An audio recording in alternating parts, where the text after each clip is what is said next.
Christian parenting.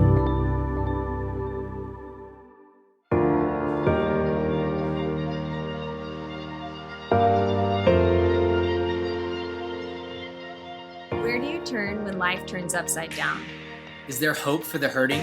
Can we find joy in the sorrow?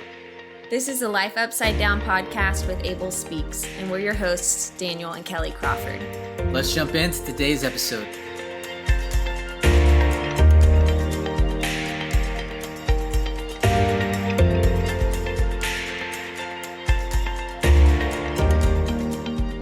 So today we are actually hitting resume on a conversation that aired starting last week. We chatted with Jacob and Melissa Robinson and heard an overview of their unexpected journey with their son, Pierce. And I couldn't possibly do it justice here. And so I'd actually just encourage you to push pause and go check out episode 3 titled, Would God Give Me More Than I Can Handle? And they shared their story with us and just began letting us in on what has been a roller coaster ride of wrestling with God and sifting through some of the lies that we're tempted to believe when our world turns upside down and so much more. And so if you missed that half of the conversation, stick a pin in this one and come back to it. If you did listen last time, then today we'll pick up right where we left off. So with no further ado, let's resume the incredibly rich and authentic conversation with Jacob and Melissa Robinson.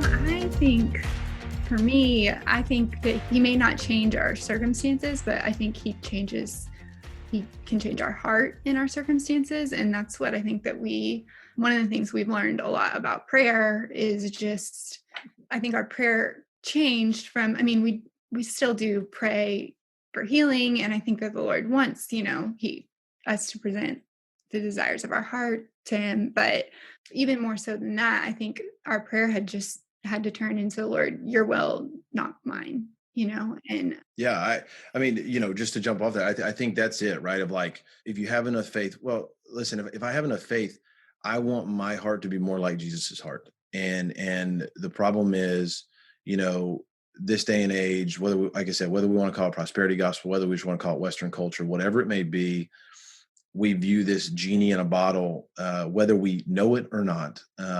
We are guilty. That's why we can say this. We are guilty of it, right? I'm going to ask you for these things, and then I would like them done in a timely manner to my expectations. Thank you. Amen. And that's not how it works. And so rather than like, yes, do I want Pierce to talk again? Yeah, more than anything. Do I want him to hear again? Yeah, more than anything. But at the same time, I know for a fact God is changing my heart because I'm asking him to change my heart to become more and more comfortable with the fact that Pierce is not going to talk to me like I hear other kids talk to their dads, or run around and play baseball, and all these things that I selfishly want. But God is changing my heart to see the goodness that is in Pierce's interesting noises that he makes. I would say, listen, if you have enough faith, good, because that means your heart's going to become more like Jesus's heart. And that may not be what you want it to be in the moment, but it's a good thing in the end for sure.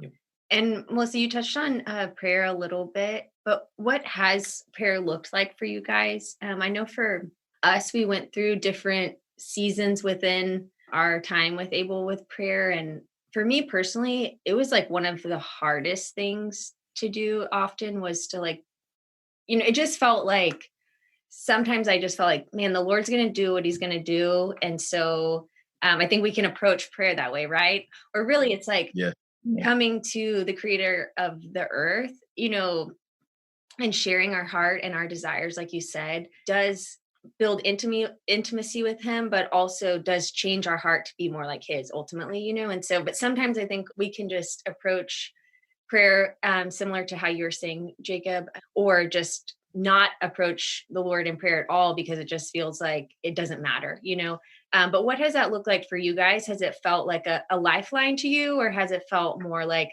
impossible to go to the Lord knowing that, for me, it was like, I don't think God's going to change our circumstances, so I didn't always want to ask because it just felt like, well, it's not going to happen. So I'm just not going to ask. So What has that been like for you guys?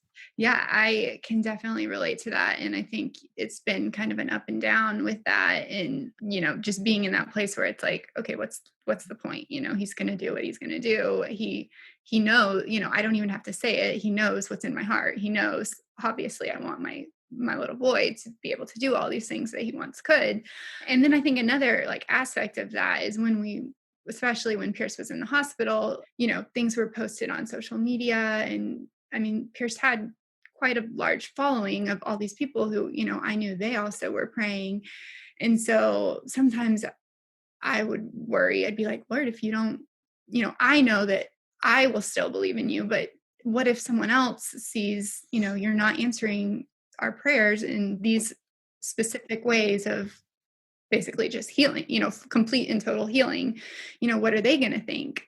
So that was something that I definitely wrestled with, but I think I just had to learn.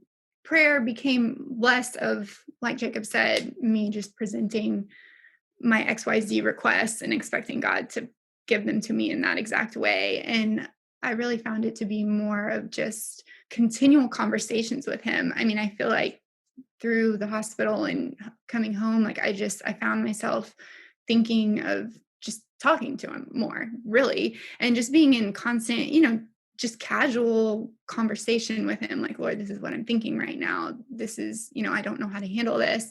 And a lot more of trying to listen to him instead of me just presenting all my requests, basically. And so it's something I'm still having to learn, I think. But yeah, much more of just a conversation now. And I think just trying to seek his will and have a heart like his and have his eyes to see things the way that he does. This roller coaster idea, I think, is probably a good description of my prayer life as far as what that has looked like. When we were in the hospital. Listen, if you're out there and you're listening to this and you're in the middle of a just utter despair and suffering, and you're hearing us say that, hey, we have great conversations with Jesus, please know that is a process. I mean, when we were in the hospital, I vividly remember all I could utter was just, God, please. Just, God, please. I don't even know what God, please means. I got just, God, please help me get up out of this chair and walk back into the ICU for a second. God, please help me go to sleep right now. God, please just be with people. I didn't even know what I was praying. It was just, God, please. I think there was a peace there. There was a understanding of God going, hey, I know what you're saying. I know what you want. I am here for you. And God, please is plenty. And I know, all the way to the other end of the spectrum, where I've been so angry at times where I don't even think I can utter a prayer, because I just don't think I would even know what to say, because I'm just still so angry. And I think what I've learned, and Melissa and I were talking about this, what I've learned is, hey, God can handle my anger. And I always hear people say that, like, hey, God can handle your anger. Well, what does that tangibly looks like? Me being very angry and saying it out loud, just as if I would if I was sitting in front of a friend or a sibling or a parent and I was frustrated. It is the exact same conversation, because listen, God already knows your heart anyway. So fun fact, he already knows you're feeling it. So you might as well get it out there and be open and honest and have a transparent conversation, because it feels, when you're done with one of those moments, it felt like God's going, good. Now we can start to move forward. And so my pendulum has gone from God, please, to I'm so angry I can't talk to you, back to good conversations and trying to listen and understanding. So I think my prayer life has been a constant evolution of what that looks like. And we're still figuring it out on a daily basis. I think that's probably a lifelong pursuit. That's a good word. And just being free of the notion of, hey, what's it supposed to look like? It's like, there's no answer to that question. It's genuine, it's authentic, it's where I'm at right now, and he's there, and he's here for it.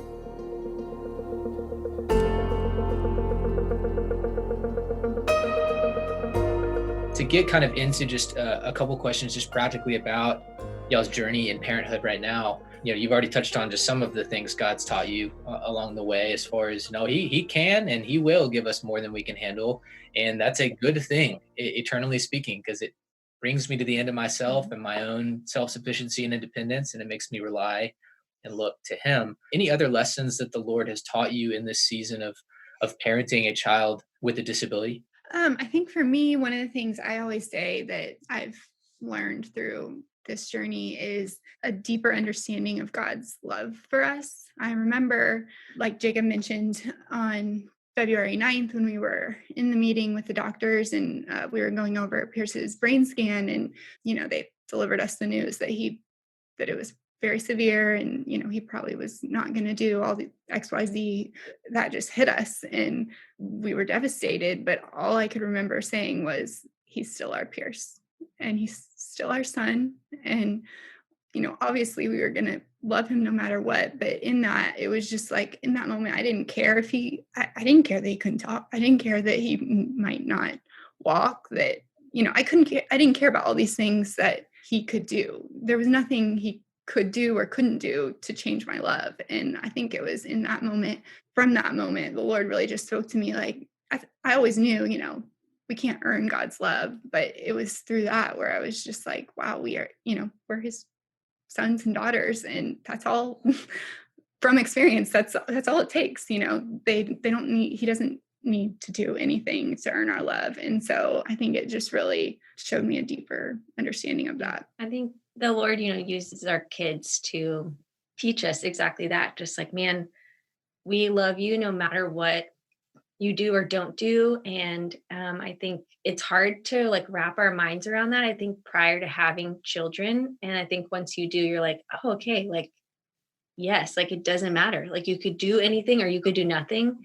And it's not going to change how I feel about you. And it's like such a gift that the Lord gives us through our kids, it's just like a deeper understanding of his love for us. And I think the way that you shared that is just really beautiful. So Yep. And you guys are in a life stage where I assume a lot of your peers and close friends are having kiddos as well. And so has that been hard in terms of just struggling with comparison, or however you'd want to frame it? Has that been challenging for you guys? Yeah, absolutely. Right. I'd be lying to you if I sat here and I was like, no, I didn't. Just water off my back. Doesn't bother me at all. But I think it's probably it's more systemic than just us, right? I think comparison is the thief of joy, and listen, I watch my buddies take their kids to baseball practice and soccer practice. All I ever wanted to do was coach my son's team, right? And I coached little league teams before I had kids, and I was pumped to coach him. And now I won't do that. We may coach a Special Olympics team, which I'm good with. It's quote unquote, it's not going the way I wanted it to go, right? And you scroll through Instagram, you scroll through Facebook, yeah, heck, you just see friends, and you quote unquote watch how easy it is, right? It's easy for Melissa and I to. That's something we have to guard ourselves against saying of like, hey, oh man, they have it so easy. And that's a lie. I don't know if they have it easy or not. I don't know what's going on there. But I think, again, going back to what I was saying about the lies that the devil tells us, is he's right there chirping in my ear going, man, they have it so easy. Good gosh, that good God you serve, man, he gives you that's a really tough pill you and Melissa have to constantly swallow, isn't it? And I have to fight that constantly. And I would say that, like, to anybody, right? We have friends that want to get pregnant that can't get pregnant. Well, listen, you're constantly looking at others going, if I just had that, if I just had that, I'll probably talk about it here in a few more minutes when we talk about our other kid. But I've been reading Tim Keller's book, Counterfeit Gods. And I mean, man, I think that everybody should read that book, especially this day and age in our country, of us just saying, man, if I just had that, or if I just had this, and we do a really good job of masking it, of like, yeah, but God would want me to have this or that. And then I could think about how much good I could do for him. And I sit there and I go, why do I need Pierce to be the stud on his baseball team? Why do I need that? Why is that? And it's these counterfeit gods that I've created of like, that's happiness. And that's what's supposed to be. And that's just not true. And so, yeah, listen, comparison is tough, especially when it's vacation beach mode and we're seeing everybody post pictures on the beach, and they should be doing those things, and life looks different for us. And that's okay. And that doesn't mean we can't have joy and have fun. But yeah, no, we'd both be lying to you if we said it doesn't sneak up on us every now and then. yes. You mentioned your 11-month-old Annie. What was kind of the journey for you guys, like deciding to get pregnant again, the pregnancy, having another child? Was there like anxiety in that? Or is there like moments that come about of like, okay, like what, kind of like you mentioned earlier, Melissa, like we have these seasons of like deep suffering show us how little control we have, right? I think sometimes there's like such freedom in that of like, okay, great. Like I trust you, God, and I'm glad I'm not in control. But then there's other seasons where it's like, no, I actually desperately want control and I'm going to grasp for it at every moment. So, what has that kind of looked like for you guys? Yeah, I would say if I'm speaking for both of us, I struggle with this part probably more than Melissa does. And I think it's what you just said. It's a control thing, right? At the end of the day, it's a control thing. After we got out of the hospital, Melissa and I went and we talked to a therapist and just kind of trying to process everything that just had happened. And I'll never forget. I don't really, I know where she was going with the point, but I don't. I'm not sure I agree with the point. But she said, one of the reasons, Jacob, you're so mad and frustrated is that because this invisible thief snuck into your house and stole your kid, and you couldn't do anything about it. Now, listen, there's probably some truth in that. But if that's the advice given to me, okay, well then what is fixer Jacob gonna do? Well, then I'm just not gonna have any other kids, right? Boom, that fixed that problem. Right? I mean, that's easy, right? I mean, nobody's gonna steal in my house and get my next kid because I'm not gonna have just that's not a healthy way to live by any stretch of the imagination. And so, Melissa was I don't think she struggles in that way with having another kid. So the entire pregnancy I was anxious, and now that Annie is here, and my gosh, she is an utter and complete blessing, and she is beautiful and wild and crazy and exactly what we need to be able to keep up with Pierce. And but daily, I mean, heck, it's Wednesday. On Monday, Melissa, I mean, I literally had to just apologize because I said I think there's days where I don't get to enjoy Annie because I am so scared and I'm so anxious of quote unquote losing another kid. And I think I'm just waiting for that thief to enter my house and steal another one. And that's just not a good, healthy way to live. And I daily and literally daily am trying to fight that. I constantly, this is going to sound crazy to people that have never gone through this stuff, but, one of the telltale signs of you're getting sick is you get a fever, right? I mean, I am constantly feeling Annie to make sure she doesn't have a fever. Those are not healthy habits, but I'm working through them. So yeah, I would say my anxiety is definitely on high, and that comes from no other place than me trying to control it and me trying to control what happens. And Melissa is good and has to shake me by the shoulder sometime and go, well, what if, right? And probably people listening to this podcast and y'all especially, we have very weird conversations now as married couples. When you go through suffering like this, I guarantee I would put a large amount of money on the fact that a lot of my friends don't have these conversations that I'm about to say. But Melissa would say, what's the worst that can happen? We know the worst that can happen. Yep. Right? Y'all know the worst that can happen by our definition. First off, that's not a normal conversation that people have about their kids. Second of all, okay, now if that's the worst, and Melissa and I, one of the things that we have learned is living with this eternal perspective now that I've never had before. If the worst is my kid getting to hang out with Jesus instead of suffer in this world, and that's just me, right? That's my counterfeit gods of saying, hey, that's what I want. That's what you should get. That's what I expect to get. So really long-winded answer to your question. Yeah, anxiety for me is on a high on most days. I'm wrestling through that and battling through that on a daily basis. I'm not sure when I'll get there. I keep saying I just need her to get to be 5, and Melissa's like, yeah, right. Yeah, right. Yeah. Right. Because then it's going to be 10, and then all of a sudden you get a teenager, and there's a whole new level of another anxiety, and so that's never going to stop. But Well, I didn't even know it was a weird thing to ask that question of what's the worst case scenario here. I even ask friends that sometimes, so now I know that might not be well received. But yeah. But I mean, and even just like enjoying our kids, I think that resonates with me a lot too. I really have to.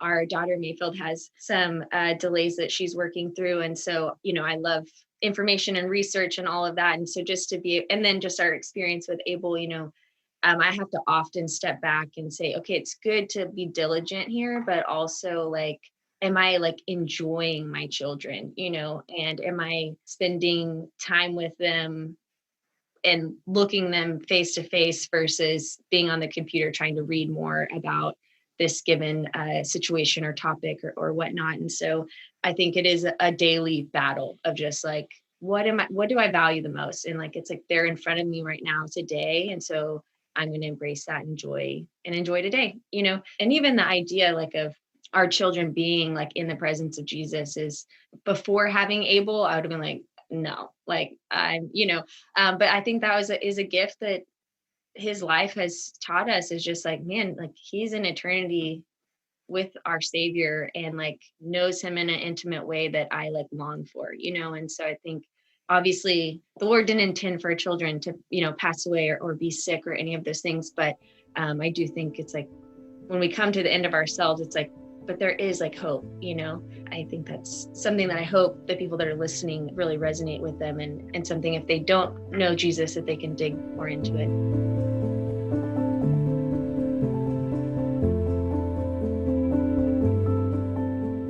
Okay, friends, we wanted to take a brief moment just to let you know about an upcoming opportunity. Parents feel the pressure to parent well, but life, especially right now, makes that hard. And so this is why we're so excited to announce that we will be speaking at the online Perfectly Imperfect Christian Parenting event on October 23rd and 24th. This completely digital event was designed for parents like us as a time to set aside perfection and receive the practical and spiritual help we need in an easy and accessible digital format that we're so excited to be speaking at.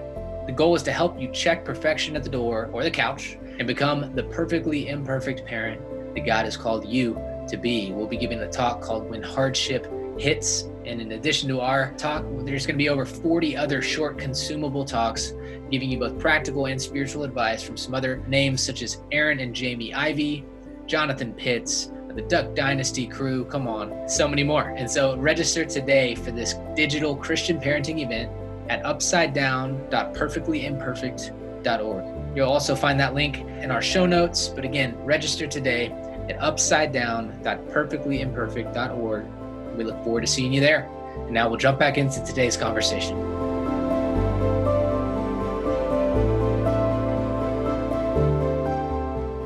So as we do kind of like wrap up our conversation today, just we would need to schedule an entire other conversation to like even go into this question, but like just what are just some ways that you have seen Pierce's life not only impact and change yours, but also impact and change the lives of other people? My personality, I think y'all talked about it first, my 3 on the Enneagram, right? I need a scoreboard. I need to see how the ball is moving down the field. And so sometimes I wrestle with like, I need to know that good is happening from this. Right. And I'm coming to terms with, I'm not going to know all the quote unquote good that happens from this side of heaven. That's okay.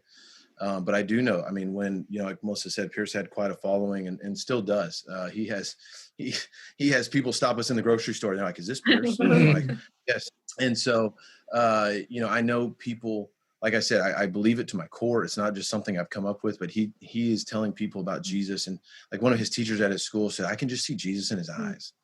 I mean, we have friends that their kids have seen Jesus in Pierce and tells a story. And it's just, it's sweet and it's so innocent and pure. So, it's just a kid telling the truth. That's what they saw and what they see. But we've had friends that say, listen, I stopped praying for years. I hadn't prayed in years. And Pierce brought me back to praying.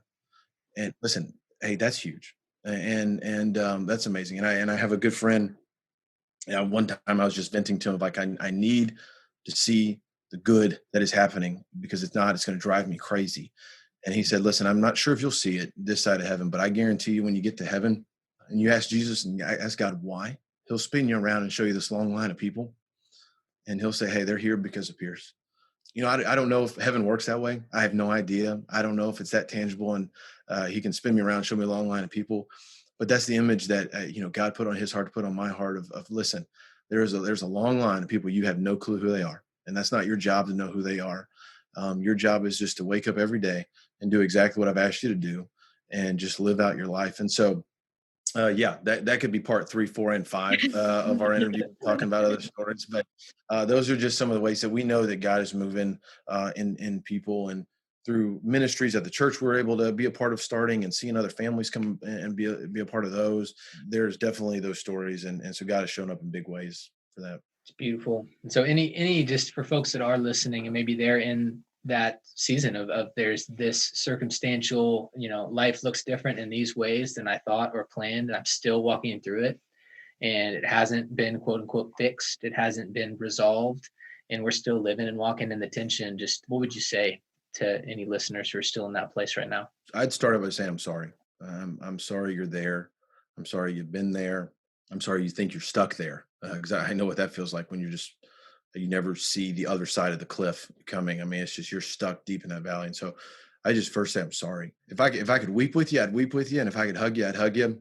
That might not be COVID rules, but we break them anyways. And so I'd start there. And then I'd say, listen, God does not make mistakes. And I know that whatever you're going through right now, it seems like a colossal screw up. But I promise you that God did not take a 5-minute break and then your world fell apart and he came back on the clock and said, oh my gosh, what happened here? I promise you that didn't happen. But I promise you his heart's breaking too, because this is not the world that he wanted. This is not the world that he set out to create. And it will be redeemed. There is a day coming. Some days it may be years from now, it may be next week, who knows? But there is a day coming that all of your pain and all of your suffering will be redeemed, and it will make sense to you one day. It may not be this side of heaven, but know that there are people out here like us who love you and who are standing right there on the sidelines with you, cheering you on, because suffering is hard. And there are days where you're going to feel really alone when you think people have forgotten your story, and when you think people have no clue what you're feeling in that moment, when they say something stupid when they don't mean to say it. So know that we're here, know that people are here, but know that God's there. And he's big enough to take your anger. He's big enough to take your temper tantrums. He's big enough to take all your requests. He's big enough for you just to sit in his lap and let him take care of it. That's what I would say. Just that I'm sorry, that we love you, and there is a day coming. If you have the hope that we have, that's the only way you get through something like this, right? If I did not have a hope in another day of running around heaven with my son, with no braces on, no wheelchair, no implant on his head, it'd be a very tough life.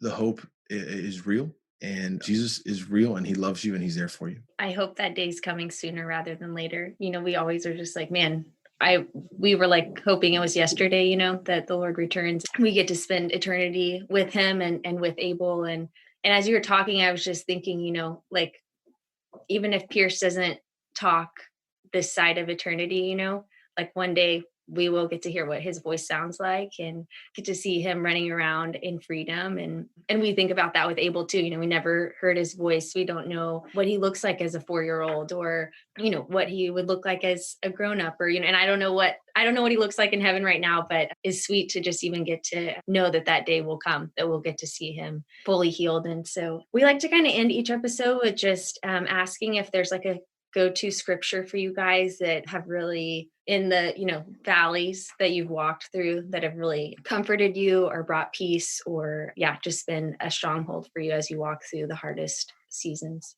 Yeah, for me, it's just, kind of what we were just speaking on, just the hope that the Lord gives. And specifically, Psalm 27:13, I would have despaired if I had not believed I would see the goodness of the Lord in the land of the living. And there have been just countless days where, I don't see the goodness right now, but I know that it's coming. And so that's the one that I have clung to many, many a time. Yeah.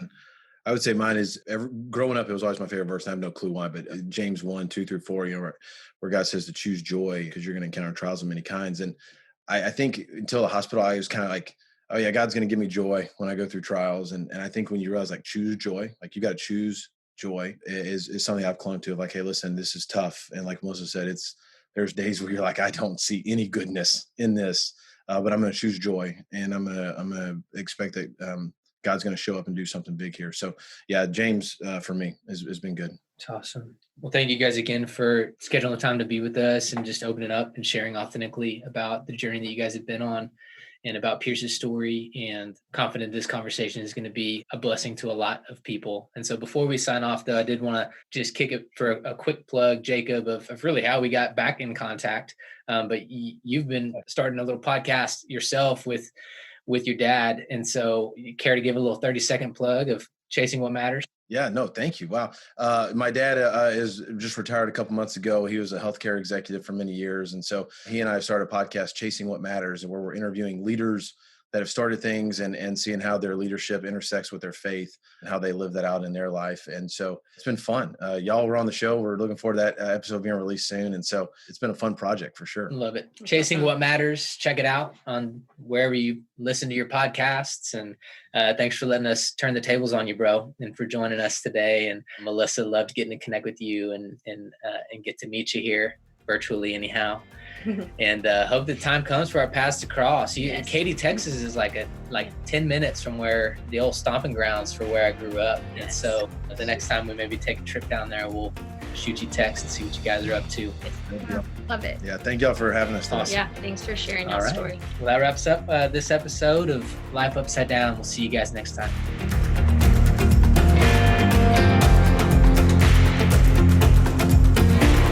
This has been the Life Upside Down podcast, powered by Christian Parenting. Our vision is that every parent and every person might experience hope and joy even in the midst of sorrow. If you found today's content helpful, we'd invite you to pass it along to a friend who might be encouraged as well. You can find us at christianparenting.org/lifeupsidedown, and we hope you'll continue the journey with us in the weeks to come. We'd also invite you to check out ablespeaks.org to learn more about the mission we've given our lives to.